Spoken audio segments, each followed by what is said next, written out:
Good morning students. मैं Rajesh Prasad, director of foundation physics classes Hazaribagh. Online class में बच्चों आपका फिर से स्वागत है। और हम लोग ऑनलाइन क्लासेस में chapter wise very very important questions को जान रहे हैं। वैसा क्वेश्चन जो अभी तक एग्जाम में आ चुका है, जो आपके लिए इम्पोर्टेंट भी है। तो आज हम लोग जिस क्वेश्चन को जानेंगे उसका वो क्वेश्चन क्या है, what do you mean by resistivity and conductivity of a substance. किसी सब्सटेंस के कंडक्टिविटी और रेजिस्टिविटी से आप क्या समझते हैं, and derive the relation J equal to sigma E। और इलेक्ट्रिसिटी में एक रिलेशन है J equal to sigma E, जहां पर J is the current density, sigma is the conductivity and E is the electric field. ठीक है, तो सारे टर्म्स को जानते हैं, फिर तभी रिलेशन डिराइव करेंगे कि सर ये रिलेशन जो J है, कंडक्टिविटी क्या होता है, करंट डेंसिटी क्या होता है, सिग्मा कंडक्टिविटी क्या होता है। तो कंडक्टिविटी और रेजिस्टिविटी तो खैर डिफाइन ही करना है। तो sigma is the conductivity and J is the current density, तो उसको डिफाइन कर लेंगे तभी रिलेशन जानेंगे। चलिए, सबसे पहले हम लोग जानते हैं,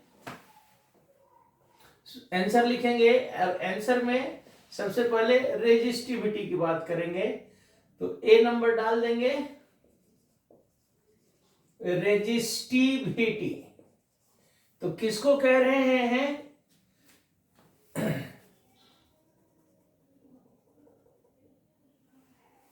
रेजिस्टिविटी क्या है, the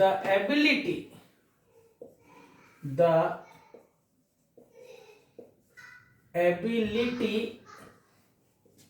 of a conductor to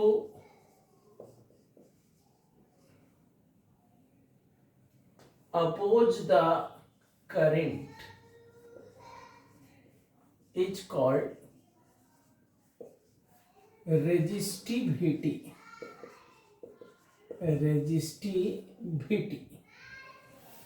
It is denoted by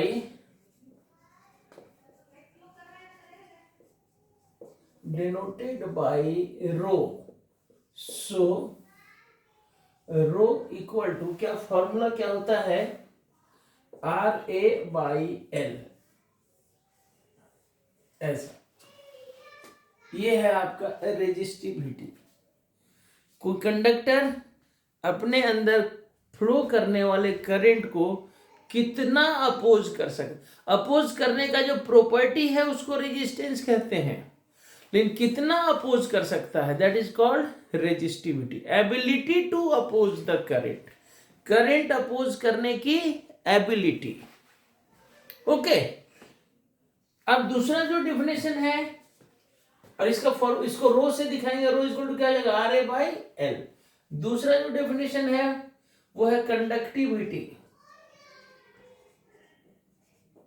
तो कंडक्टिविटी का डेफिनेशन क्या है, the reciprocal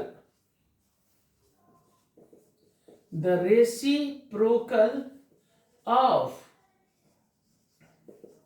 resistivity is called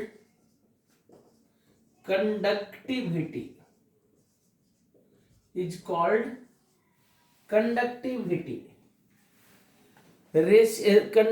resistivity का उल्टा, रेसिप्रोकल ऑफ रेजिस्टिविटी। रेजिस्टिविटी किसको कहते हैं, करंट अपोज करने की एबिलिटी। तो ठीक उसी तरह से कंडक्टर में करंट फ्लो कराने की एबिलिटी, कितना करंट फ्लो कराया जा सकता है, इट इज कॉल्ड कंडक्टिविटी, है ना।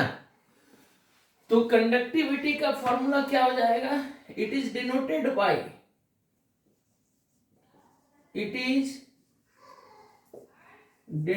Bye sigma. So sigma is equal to 1/ρ, तो 1/ρ हो गया, 1/ρ। आप इस टर्म में भी L/RA लिख सकते हैं।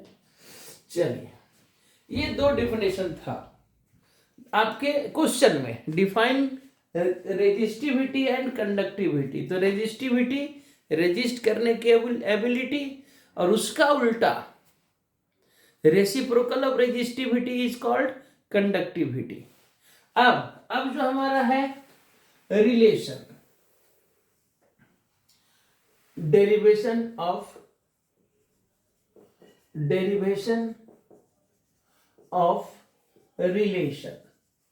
रिलेशन को डिराइव करना है ना।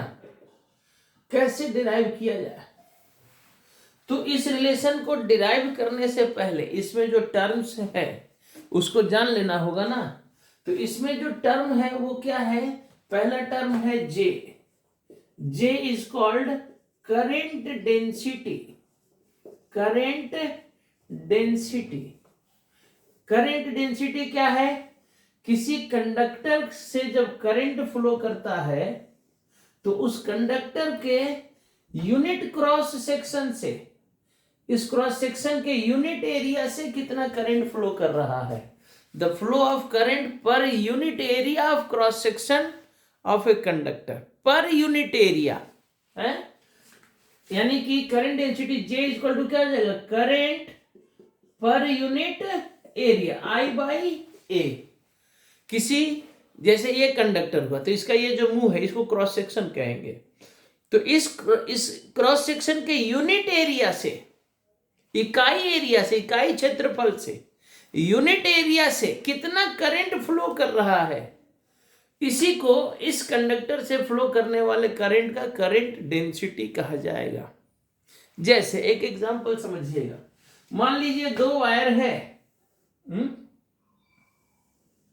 एक वायर का एरिया 2 मीटर स्क्वायर है और इसमें करंट फ्लो कर रहा है 10 एम्पियर, और एक दूसरा भी वायर है लेकिन इसका एरिया जो है 10 मीटर स्क्वायर है और इसमें भी करंट फ्लो कर रहा है 10 ampere.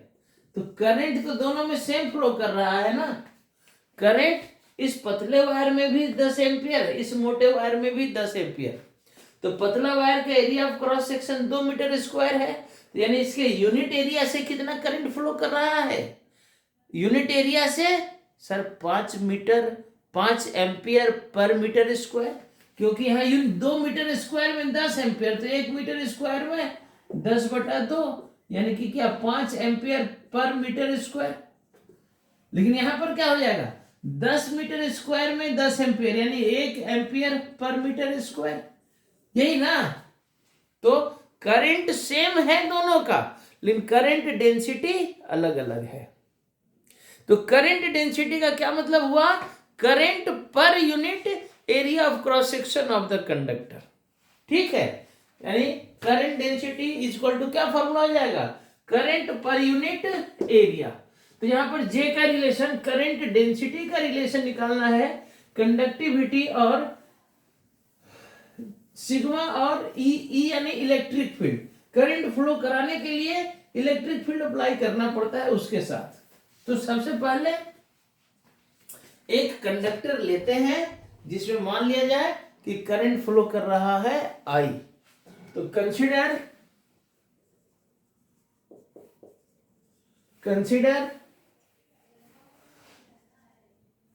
A conductor having no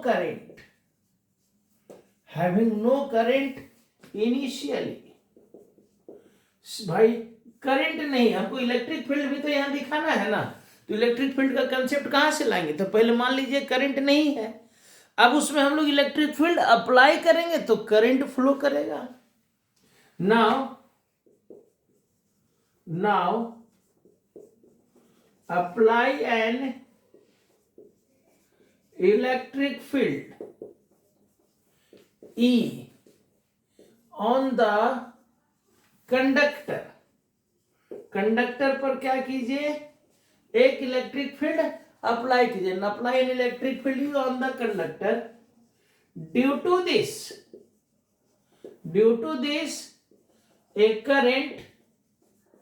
a current starts flowing, a current starts flowing in the conductor, जिसके कारण कंडक्टर में क्या होगा, एक करंट फ्लो करना शुरू कर देगा। तो कितना करंट भाई, ई इलेक्ट्रिक फील्ड अप्लाई किए तो लेट कर लिया जाए, I current in the conductor, in the conductor. अब भाई करंट फ्लो कर रहा है तो इलेक्ट्रॉन ड्रिफ्ट भी कर रहा होगा। Vd is the drift velocity of electrons in the conductor. अब भाई ये तो हो गया।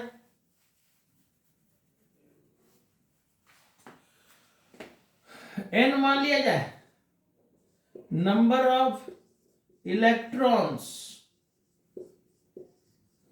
पर यूनिट वॉल्यूम, जिसको कि हम लोग नंबर डेंसिटी ऑफ इलेक्ट्रॉन्स भी कहते हैं, number of per unit volume in the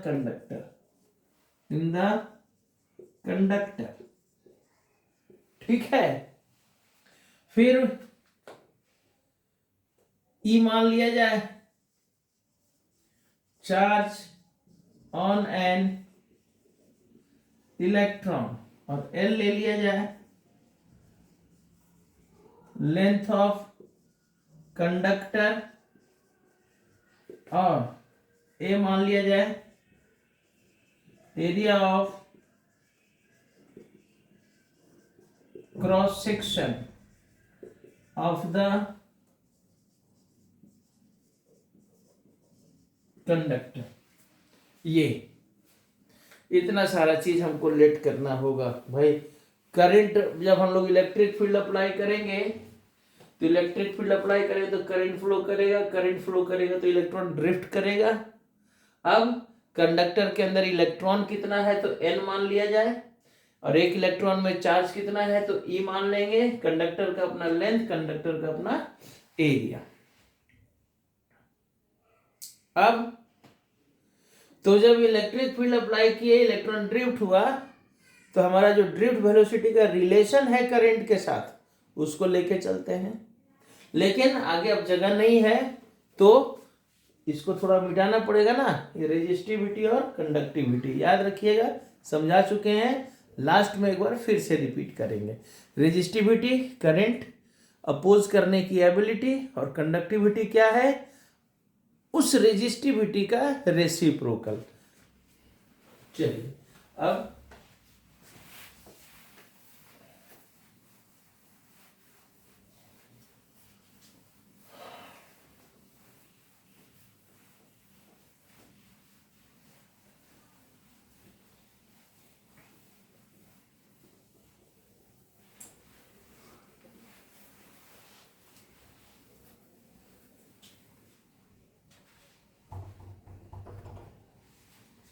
आइए, अब तो करंट फ्लो कर रहा है, इलेक्ट्रॉन ड्रिफ्ट कर रहा है, तो क्या रिलेशन होता है, तो यह लिखना पड़ेगा, वी नो दैट क्या भाई, Vd इज इक्वल टू, या I इक्वल टू लेके चलते हैं, I is equal to NaEVd, और ऑल्सो इस Vd के लिए एक्सप्रेशन क्या होता है, EE/m इंटू टॉ। ये दो रिलेशन याद रखेंगे, इन्हीं दो रिलेशन से, ये रिलेशन जो हम लोग डिराइव करने जा रहे हैं एकदम आसानी से, इस मेथड को फर्स्ट प्रिंसिपल का मेथड भी कहते हैं, या by using the method of drift velocity. अब इस Vd के वैल्यू को यहां पर इक्वेशन 2 का वैल्यू को इक्वेशन 1 में पुट कीजिए, फ्रॉम 1 एंड 2 क्या मिल जाएगा, देखिए ना, I is equal to NaE, और Vd के जगह में EE/m इंटू टॉ। तो ये क्या हो जाएगा भाई, I is equal to NaE square, है ना, tau by M into e को बाहर रहने दीजिए, ये इक्वेशन ए आ गया।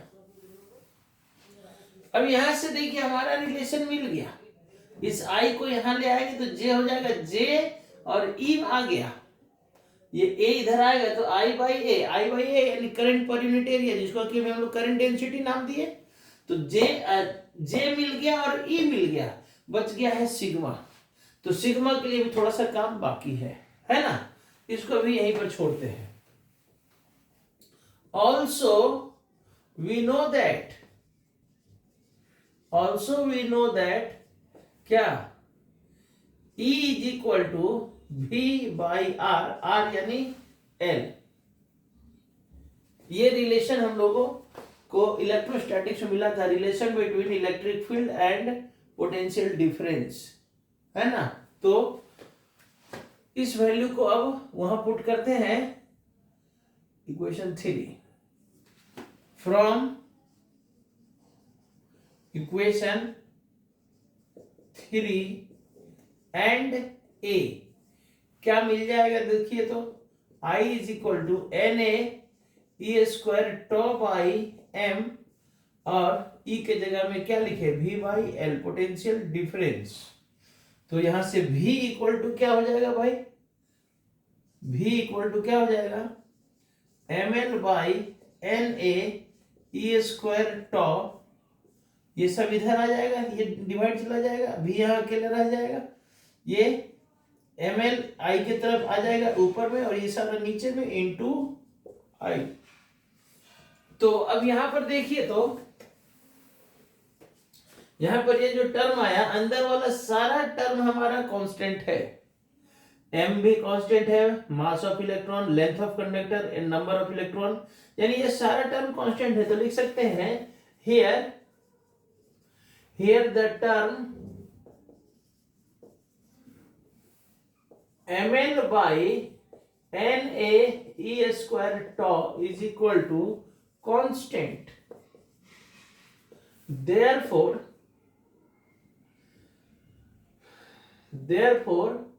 v is equal to क्या हो जाएगा यहाँ पर, constant into I, that is v proportional to I।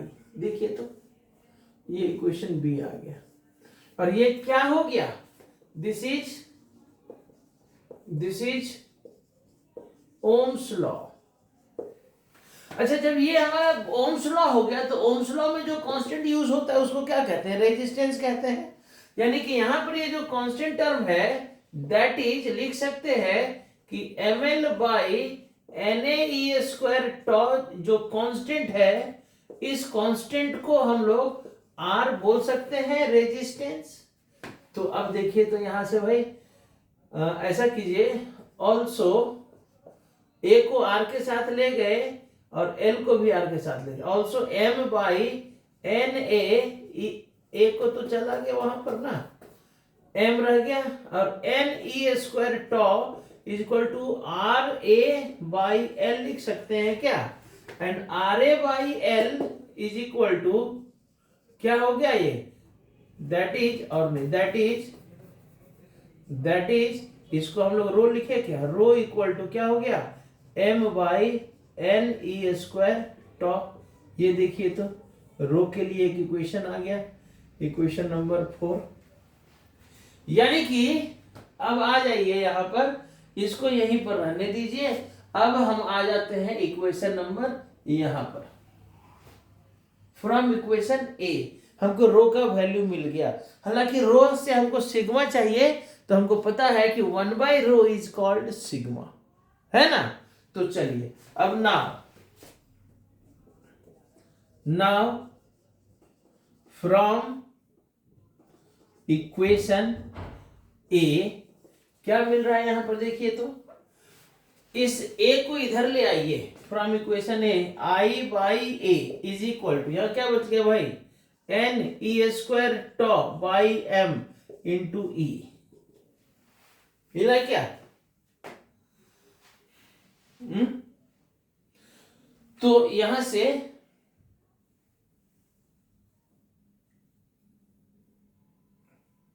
एक स्टेप आ जाएगा। इसको जे लिखे, जे इक्वल टू, ये क्या हो गया sir, N E square tau by M into ई।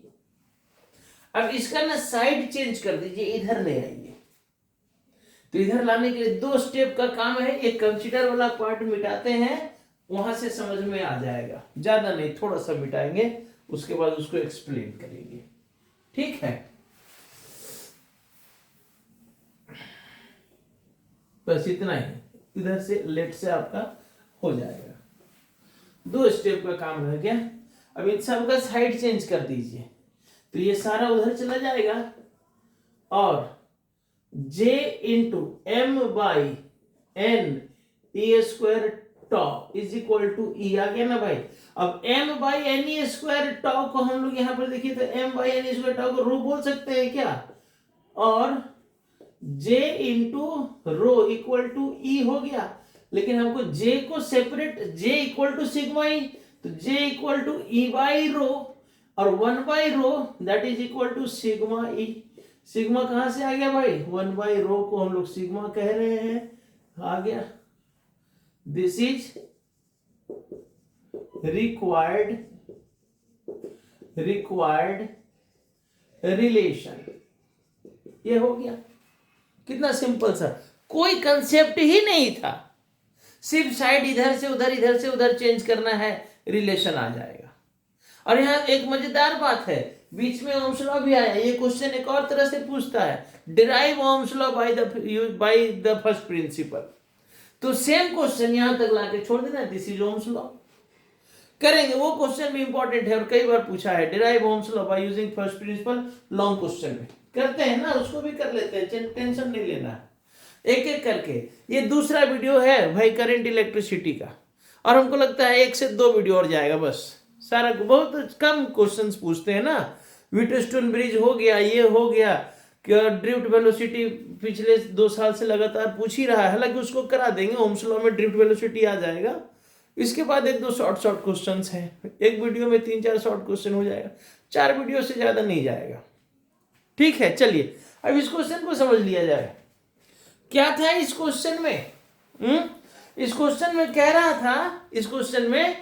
रहा था कि किसी कंडक्टर के कंडक्टिविटी और रेजिस्टिविटी को डिफाइन कीजिए, और डिफाइन करने के बाद relation between J sigma and E, यानी J equal to sigma E को डिराइव कर देना था। तो सबसे पहले हम लोग जाने कि ये रेजिस्टिविटी क्या है। तो रेजिस्टिविटी जो है किसी कंडक्टर में करंट फ्लो करने की एबिलिटी को दर्शाता है, कि कोई किसी कंडक्टर में कितना करंट फ्लो कर सकता है, अब कोई कंडक्टर कितना करंट को अपोज कर सकता है। अपोज करना उसका गुण है, एबिलिटी गुण है, प्रॉपर्टी है। कंडक्टर को अपोज करने का गुण जो है वो रेजिस्टेंस कहलाता है, लेकिन अपोज करने की एबिलिटी, कितना अपोज कर सकता है, दैट इज कॉल्ड रेजिस्टिविटी। और कंडक्टिविटी क्या था, द रेसिप्रोकल ऑफ रेजिस्टिविटी, ठीक उसका उल्टा, रेजिस्ट करने का उल्टा कंडक्टिविटी, रेसिप्रोकल ऑफ रेजिस्टिविटी, यानी कि रेजिस्टिविटी को रो से दिखाएंगे, कंडक्टिविटी को सिग्मा से दिखाएंगे। ये आपका डिफिनेशन हो गया। अब इस रिलेशन को डिराइव करने के लिए हम लोग एक कंडक्टर लेते हैं जिसमें मान लेते हैं शुरू में कोई करंट फ्लो नहीं कर रहा है, तो भाई करंट फ्लो कराएंगे तब तो वहां करंट डेंसिटी आएगा। तो करंट फ्लो कराने के लिए एक इलेक्ट्रिक फील्ड अप्लाई करते हैं, जैसे ही इलेक्ट्रिक फील्ड अप्लाई करते हैं करंट फ्लो करना शुरू कर देता है। अब कितना करंट फ्लो किया, मान लिया जाए I, current flowing in the conductor. और जब करंट फ्लो करने लगेगा तो इलेक्ट्रॉन ड्रिफ्ट भी करने लगेगा, क्योंकि इलेक्ट्रॉन ड्रिफ्ट करेगा तभी करंट फ्लो करेगा।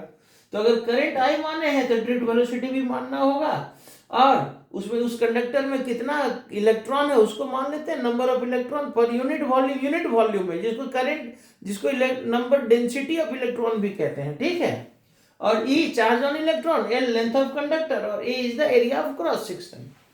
ये सारा चीज लेट कर लिए। अब रिलेशन कैसे डिराइव किया जाए, तो रिलेशन के लिए हम लोग मान लेते हैं कि जब करंट फ्लो कर रहा है तो करंट और ड्रिफ्ट वेलोसिटी के बीच क्या रिलेशन होता है, इसको हम लोगों को पहले से पता है, हम लोगों ने इसको डिराइव किया हुआ है। तो क्या हो जाएगा, I is equal to NaE/Vd। तो और Vd के लिए एक्सप्रेशन क्या होगा, तो E/m इंटू टॉ, जहां पर E क्या है, charge on electron, E applied electric field, m mass of electron और tau is the relaxation time. अब इस Vd के वैल्यू को यहां पर पुट कर दिए, जैसे ही यहां पर पुट करते हैं तो ये रिलेशन I इक्वल टू क्या हो जाएगा, NaE और Vd की जगह में E/m इंटू टॉ। अब देखिए तो E इंटू ई मिलके E स्क्वायर हो गया, E को अलग किए टॉ को अंदर किए, एक ये सारा टर्म कांस्टेंट है इसलिए। अब यहां पर क्या है कि हमको ई तो चाहिए था, लेकिन साथ में हमको ये देखिए यहाँ पर हमको अगर ए को यहाँ ले आते हैं तो I/a यानी जे तो मिल रहा है और ई मिल रहा है, लेकिन यहाँ पर बीच में कंडक्टिविटी सिग्मा नहीं मिल रहा है। तो सिग्मा के लिए हम लोग क्या करते हैं, ई को थोड़ा चेंज कर देते हैं पोटेंशियल डिफरेंस में। तो हम जान रहे हैं E इज इक्वल टू क्या फॉर्मूला, V/R। R यहाँ पर हमारा क्या, कंडक्टर का लेंथ, तो E इज इक्वल टू क्या आ जाएगा, V/L। तो V/L आ गया। अब इसी E के वैल्यू को यहाँ पर पुट किए तो फ्रॉम इक्वेशन 3 एंड A क्या हो जाएगा, ये NaE² टॉ बाई m और E की जगह में क्या आ जाएगा, V/L। ये वाला वैल्यू को यहाँ पुट कर दिए, ये आ गया। अब यहाँ पर हमको V को सेपरेट कर लीजिए, V इक्वल टू क्या हो जाएगा, ये सारा इधर आ जाएगा I के पास, तो m और l यहाँ डिवाइड में है तो I के पास आके ऊपर हो जाएगा और NaE² टॉ नीचे आ जाएगा। ये यहाँ से देखिए, और देखिए यहाँ से V इज इक्वल टू, ये अंदर का सारा टर्म कांस्टेंट है इनटू I, तो V equal to constant into I, ऐसा यहाँ लिख दिए। ये वाला टर्म कांस्टेंट है तो V इक्वल टू क्या होगा, कांस्टेंट इनटू I, यानी कि इसको लिख सकते हैं V proportional to I and this is Ohm's law. और जब ये ओम्स लॉ हो गया, जब ये ओम्स लॉ हो गया, इसका मतलब ये जो कांस्टेंट है इसका कैसा बिहेवियर होगा, रेजिस्टेंस के जैसा। तो इस कांस्टेंट को हम लोग रेजिस्टेंस R बोल सकते हैं। क्यों, क्योंकि सर ये ओम्स लॉ है, तो ओम्स लॉ में कांस्टेंट की जगह में क्या लेते थे, रेजिस्टेंस। तो यहाँ पर जो कांस्टेंट है यही टर्म कांस्टेंट है ना, तो ये कैसा बिहेव करेगा, रेजिस्टेंस के जैसा यानी R। और जब ये R यहाँ मिल गया तो A और L को R के पास लाए तो RA/L आ गया यहाँ पर, और RA/L को हम कहते हैं रेजिस्टिविटी। RA/L अभी तो फॉर्मूला लिखे थे ना रेजिस्टिविटी का डेफिनेशन में, RA/L हमारा रेजिस्टिविटी कहलाता है। तो ये देखिए हमारा रेजिस्टिविटी मिल गया। अब यहां से फिर से इक्वेशन यहां लौटिए, A को यहां ले आइए, क्या आ जाएगा, तो I/A हो जाएगा इक्वेशन A से, I/A हो जाएगा, अंदर क्या हो जाएगा, NaE² टॉ बाई m और इंटू E। और देखिए तो यहाँ पर ठीक इसका उल्टा दिख रहा है, तो ऐसा कीजिए ना, इस सबको J के पास ले, I/A को अब J लिख सकते हैं, इस सबको J के पास ले आए तो ये जब J के पास जाएगा तो m ऊपर चला जाएगा, ये सब नीचे आ जाएगा, m/NaE² टॉ हो गया, m/NaE² टॉ हो गया। तो इसी को तो रो कहा जा रहा है, और रो को जब इधर लाएंगे तो E/ρ, और E/ρ यानी 1/ρ equal to sigma, this is required relation. कोई कंसेप्ट थोड़ा था, बहुत आसान सा क्वेश्चन है, सिर्फ 1 से 2 बार प्रैक्टिस कर लीजिएगा, किसको किधर साइड चेंज करना है, किसके साथ लगाना है, I को A के साथ लगाना है, J को उसके साथ लगाना है, बस। तो ये क्वेश्चन बच्चों आपका 2012 में पूछा हुआ है, 2012 में ये क्वेश्चन पूछा था। चलिए इस वीडियो में क्लियर है ना, क्या क्या क्वेश्चन था, कंडक्टिविटी क्या है, रेजिस्टिविटी क्या है, and relation between J sigma and E। Important question है। बीच में इसमें एक और क्वेश्चन अभी बताएंगे नेक्स्ट वीडियो में, इसमें ओम्स लॉ भी डिराइव होता है। ये क्वेश्चन भी सेपरेटली 2017 में पूछा हुआ है, डिराइव ओम्स, इसके साथ क्वेश्चन था, बताएंगे नेक्स्ट वीडियो में कि ड्रिफ्ट वेलोसिटी डिफाइन करें और ड्रिफ्ट वेलोसिटी के हेल्प से ओम्स लॉ डिराइव करें। तो सेम प्रोसेस, यहाँ ओम्स लॉ डिराइव हो गया, प्रूव हो गया, इसमें ड्रिफ्ट वेलोसिटी को डिफाइन कर देना था। तो खैर अगले वीडियो में तो सेम प्रोसेस होगा, यानी इस क्वेश्चन को अगर आप बढ़िया से बना लेते हैं तो 2 क्वेश्चन एक साथ कंप्लीट हो जाएगा। ओके, चलिए ये आपका आज का टॉपिक हुआ, लेकिन चूंकि वीडियो अभी थोड़ा सा काफी छोटा है, एक शॉर्ट क्वेश्चन इसी के साथ कर ले। नया वीडियो बनाने से अच्छा है कि इसी को 10 मिनट और पढ़ ले। हम तब तक मिटाते हैं, आप लोग नोट कीजिए, पॉज करके हम थोड़ा साइड हो जाते हैं। ओके, चलिए वीडियो में फिर से स्वागत है आपका बच्चों। अब अभी आपके लिए जो 2 क्वेश्चन लाए हैं ये शॉर्ट क्वेश्चन से हैं। ये एक क्वेश्चन ये 2020 में पूछा हुआ है और ये क्वेश्चन ये 2013 में पूछा हुआ है। क्या क्वेश्चन है? बहुत ही आसान आसान। देखिए शॉर्ट क्वेश्चन जितना होगा ना बहुत ही आसान होगा, लॉन्ग क्वेश्चन भी तो आसान होता है, डायरेक्ट क्वेश्चन रहता है झारखंड बोर्ड में, क्या दिक्कत है? थोड़ा सा मन लगा के पढ़ने ही तो बोल रहे हैं, थोड़ा सा मन लगाइएगा ना 100% क्वेश्चन टैली करेगा। जितना भी क्वेश्चन बता रहे हैं सबको मन लगा करके रिवाइज कर जाइए, कुछ भी बाहर नहीं रहेगा। लेकिन पढ़िएगा तब ना, सिर्फ क्वेश्चन जानने से, अरे सर ये वाला क्वेश्चन बोले थे आया था लिखे नहीं, अरे सर ये वाला बोले थे आया था लिखे नहीं, क्या फायदा? फायदा तो तब है, अरे सर ये वाला बोले थे देखो हम फटाफट लिख दिए। तो पढ़ क्यों भाई? पढ़ के गए, रिवाइज किए सर का वीडियो से देख करके, तब ना मजा आएगा। फिर सर को याद कीजिएगा। अरे मुलाकात तो होगी नहीं ना, होगी तो ठीक है, नहीं तो कम से कम चैनल पर तो हमको धन्यवाद बोल सकते हैं कि हाँ सर आ गया, आपने पढ़ाया, आपके पढ़ाई से रिवीजन किया और अच्छा नंबर आया, सारा क्वेश्चन हम लिख दिए। आज तो डिजिटल एज में कौन कहाँ है, वीडियो देख रहा है, तो कम से कम हम लोग ऑनलाइन तो धन्यवाद के पात्र बन सकते हैं। और आपसे क्या चाह रहे हैं? ऑनलाइन का तो चार्ज नहीं रखे हैं बाबू, थोड़ा सा मन लगाइए, मेहनत कीजिए और एक धन्यवाद भेज दीजिए। ओके, चलिए देखा जाए क्या कहा जा रहा है। What are the factors on which the resistance of a conductor depends. वो कौन कौन सा फैक्टर है जिस पर कि एक कंडक्टर का रेजिस्टेंस डिपेंड करता है। गिव द करेस्पॉन्डिंग रिलेशन, और उस रिलेशन को भी बता देना है। तो हम जानते हैं, लिखना पड़ेगा आंसर में, it is found that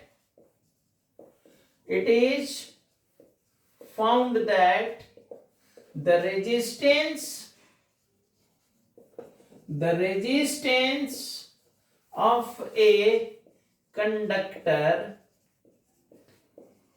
R directly depends on L यानी length,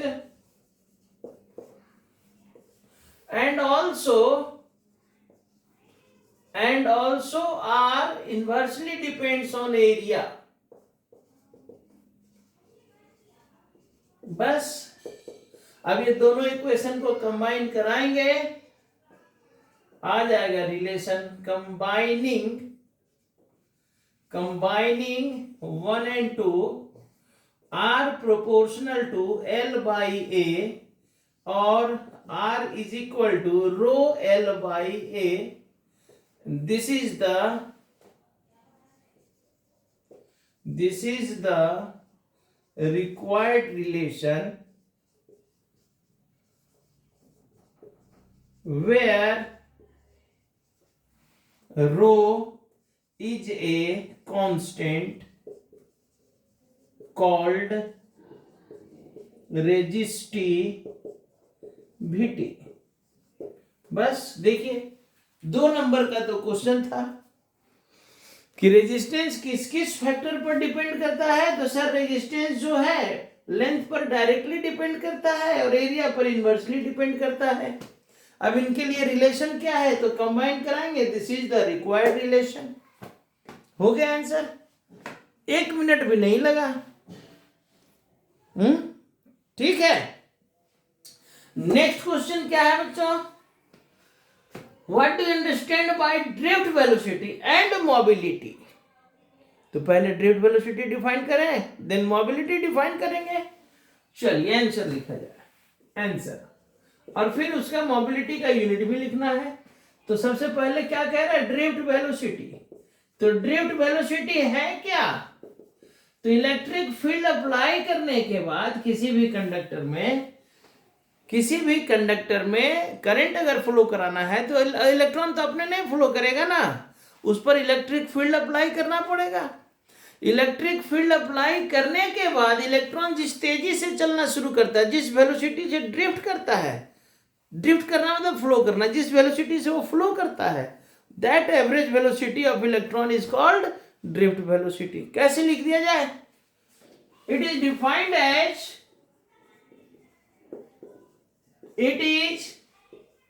defined as the average velocity of electrons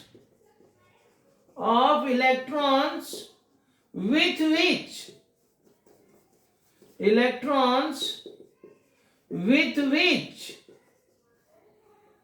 which it get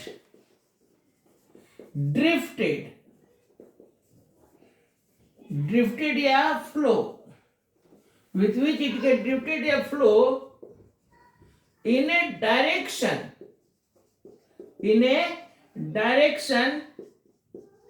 opposite to the direction of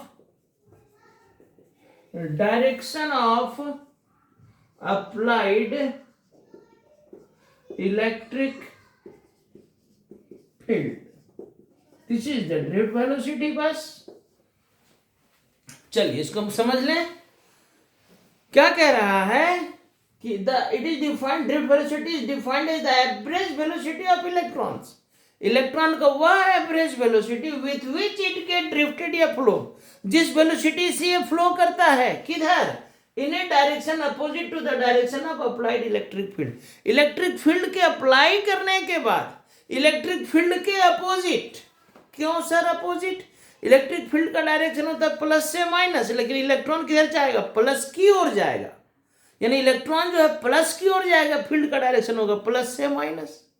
यानी इलेक्ट्रॉन जो electric field applied electric field के opposite में flow करेगा।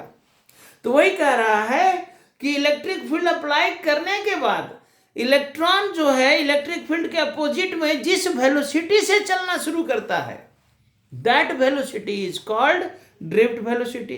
The average velocity with which the electron get drifted in a direction opposite to the direction of applied electric field, इसी को कहा जाता है ड्रिफ्ट वेलोसिटी। अब ये मोबिलिटी क्या है सर? तो मोबिलिटी बताते हैं, लिख ले पहले मोबिलिटी। अरे भाई अभी तो बात कर रहे हैं कि इलेक्ट्रॉन ये कंडक्टर पर इलेक्ट्रिक फील्ड अप्लाई करेंगे तो इलेक्ट्रॉन ड्रिफ्ट करेगा। तो अगर यूनिट इलेक्ट्रिक फील्ड अप्लाई करेंगे तब कितना तेजी से, यानी drift velocity per unit electric field. अगर मान लिया जाए कंडक्टर है तो उस पर हम लोग एक यूनिट इलेक्ट्रिक फील्ड अप्लाई कर दें तब इलेक्ट्रॉन कितना तेजी से ड्रिफ्ट करेगा। इलेक्ट्रिक फील्ड अप्लाई करने के बाद ड्रिफ्ट तो करेगा, ये तो फिक्स है। लेकिन अगर हम इलेक्ट्रिक फील्ड कितना का यूनिट इलेक्ट्रिक फील्ड अप्लाई करने के बाद इलेक्ट्रॉन कितना तेजी से ड्रिफ्ट करेगा, यानी कि मोबिलिटी क्या है, it is defined as the drift velocity of electron per unit electric field. It is denoted by mu. So mu is equal to क्या हो जाएगा, VD बाई ई। आ तो गया ये। अब इसका एसआई यूनिट लिखना था ना, तो एसआई यूनिट लिखने के लिए फॉर्मूला चाहिए था, इसलिए थोड़ा सा फॉर्मूला लिख दीजिए।